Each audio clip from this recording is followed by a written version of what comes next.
Good day, YouTubers. In this video, we're going to be talking about the assemble and the disassemble of the AR-15. It also applies to the M4 and the M16, which are the military version, the assault rifle of the AR-15. It also applies to your AR-10. It is all the same platform. It's very easy to disassemble and assemble. It makes them very pocketable and very comfortable to carry around. The AR platform, it is known for having two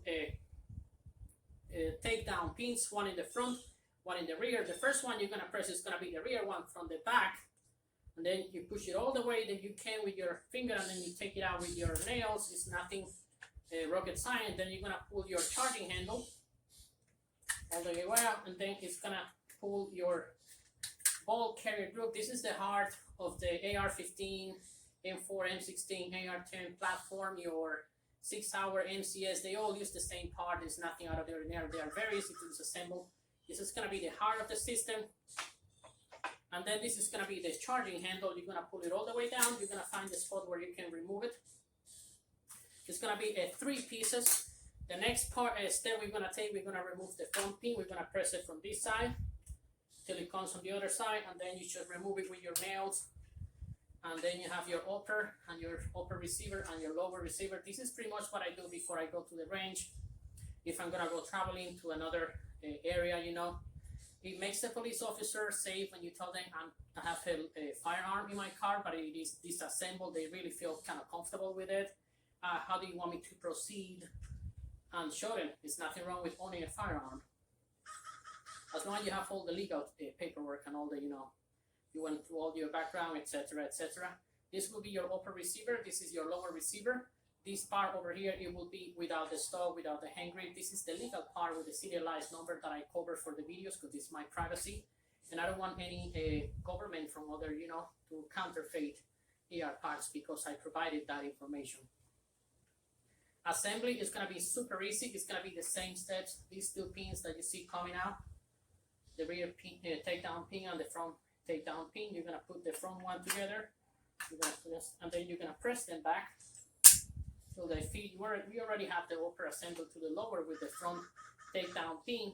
And the next step you're gonna do, you're gonna introduce on the upper receiver the charging handle. Make sure it's gonna be pointing down like this. You're gonna insert it. You're gonna slide it. You feel it's gonna go into the upper notch section. You're gonna pull it out, and then you're gonna insert the bulk carrier group, which is a very important part of your AR platform. You're going to pull your charging handle a little bit, and you will be able to insert your ball carrier group all the way in till you feel they click. And then finally, all you're going to have to do is just press back the takedown, the rear takedown pin. It's very easy. That's all you have to do to assemble and disassemble your AR-15. And finally, what you have to do is check for functionality. You're going to pull the charging handle. You're going to press the trigger, goes off. Pull the charging handle, and then you put it on safe. It doesn't shoot. You remove the safety. It shoots. One of the advice that I give a new shooters, when you pull the charging handle, you pull it all the way back. A lot of people, they have a failure to speak because they do short strokes. Short strokes in there. You have to do a full stroke, and then you release it. So it's gonna go all the way to the front. If you do a short stroke and you don't release it, you might have like a short feeding over here. You might have to pull back with your forward assist till it sits properly in the front chamber.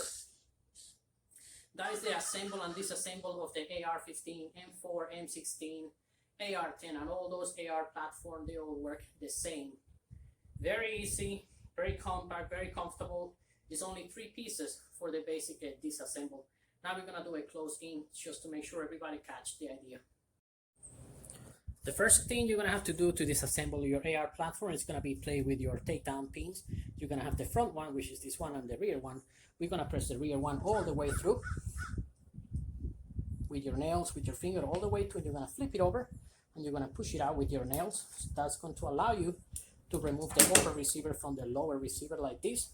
The next step you're going to do, you're going to pull the charging handle, which is going to pull out the bolt carrier group. This is the part that is the heart of the AR-15. You can spend a lot of money on all kind of part, but this is a crappy one. You're not going to have a good functioning. We already removed the bolt carrier group, and then we're going to remove the charging handle. all parts are compatible, regardless that I recommend those parts, that regardless that you have a different brand, excuse me, you will be able to interchange them. This is all very compatible, it doesn't matter. What I like to do when I'm cleaning my AR-15, any of the platform, I like to soak the barrel with the solvent. I like to run 5 of the wet patches, and then after that I run 7 of the dry patches. I do not polish, I do not use brush on my barrel because I like to keep a little bit of dirt, a little bit of copper. There are a lot of bibliography that talks about a copper balance for accurate shots.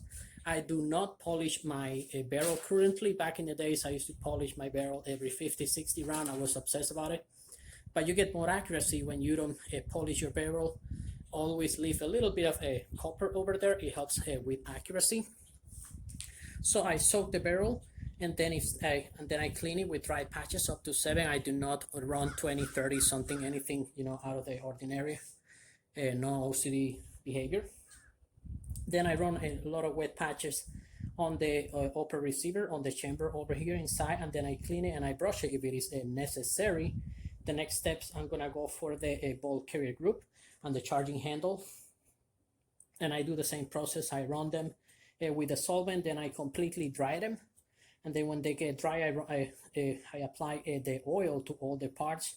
You clean them with the solvent, you brush them, you wipe them dry, and then you finally apply the lubricant, whatever you prefer. I am a hardcore CLP. I like CLP. A lot of people, they're hardcore. What's the frog, loop frog, and etc. It's just everybody have a different solvent and oils that they prefer. I made a video on my the kits that I like to use. Please take a look at that one too. Finally, when you clean them, you brush them, you wipe them dry, and then you apply your favorite solvents. I always look for wear out signs, all those parts that is going to be more exposed. You don't see those on this ball carrier group because it's nickel plated or any other with a light color. But whenever you see a worn out sign, I like to apply a little bit of a gun grease to make functioning smoother. They run really smooth. AR-15 or AR platform, generally speaking, they are notorious for running better when they use with excessive oil. You will never cause any damage for excessive oil. If you have excessive oil, it's just gonna burn it on the first shot, and it's gonna settle in. I mean, within normal limits. You don't want to pour and soak it. You know what I mean. Within normal limits. After that, what you're gonna do is you are going to assemble your AR-15. You're gonna put it back. The parts that I will recommend for you to check every 2,000, 3,000 rounds on the lower receiver, or disassembling the lower, you're gonna press the front takedown pin over here, and you flip it over, and you pull it from the front, and then you have completely separated your upper receiver from your lower receiver. The upper receiver, this is the section is gonna carry the ball carrier group on the upper part. That's what is going to feed the charging handle. So when you insert the charging handle from here, you're going to have to play a little bit till it slides on the upper section. The ball carrier group it would only fit on the lower section. The parts that I recommend for people to check, it's going to be on the lower receiver. This is going to be the buffer. I use an H3 because I run a suppress on my AR-15 platform. The spring that it's holding the bounce from the violent ball carrier group coming back after you shoot your AR platform. The spring on the inside that is holding there you go, the buffer. It only happens when you're talking on camera, huh? The spring that holds the buffer, I would recommend you to get 2 of them besides the one you have on your platform, because they do get worn out. They get to lose all the tension, and they become kind of feeble, and they will make your AR to stop cycling properly. That is one of the things you're gonna have to replace. The pin on the lower receiver that is gonna holding the buffer. If you're running an AR-15 platform, all those people who like to run AR-15 pistols or Mark 18 wannabe builders, within 1,000 to 2,000 rounds, the buffer pin retainer is going to be worn out. They're going to have to buy extra parts. And finally, on the bolt carrier group, inside the bolt itself, you're gonna have the ring. You're gonna have to replace those 3 rings, I would say every 2,000 rounds. I would highly recommend you to buy those 3 extra parts for at least each one of those components. So going back to the cleaning, I like to soak them, clean them, brush them, then I dry them out with dry cloth, then apply the solvents, the parts that needed some extra lubrication. I add some gun grease or whatever you prefer, and then I put them together. Assembly is going to be first the front takedown pin, you put them together, and then you press them, and then they assemble. For the rear section, you're going to have to insert the charging handle. Make sure this is pointing up. In this way, you're going to insert it from the top, and then you're going to press it down till you feel it's going to mount on the upper section. After you got it mounted, then you will be able to insert the bolt carrier group. The bolt carrier group, you have to make sure the bolt itself is going to be pulled all the way to the front, or you won't be able to insert it before you insert it. And then you run it all the way in from the lower section of the upper receiver till both parts, the bolt carrier group and the charging handle, are going to click in. You're going to feel the click. And then finally, all you're going to have to do is just push the takedown pin, the rear one. And that's it. Finally, all you're going to have to do left before you say it's fully assembled, you check for functionality. You're going to pull back the charging handle all the way back, then you release it. And then you press the trigger. Shut. All the way back, you release it. You put the safety on, it doesn't shoot, you won't shoot, and then you take the safety off, and then you will be able to shoot this on. And that's it, your AR-15 is fully functional, clean, and ready for the range or hog hunting, whatever you prefer. Home defense, if you are a military, it's good to go.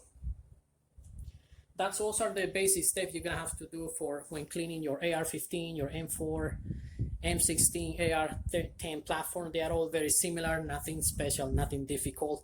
They are very easy to do, very easy to keep and maintain. So that's super easy. I hope I help you. If you ever thought about building your AR-15, AR-10 in the future. As always, thank you for following. Don't forget to like, share, and subscribe with like-minded people. If you have any question, please write them in the comments below. I will be more than glad to help you. You'll have a wonderful day, and God bless you all.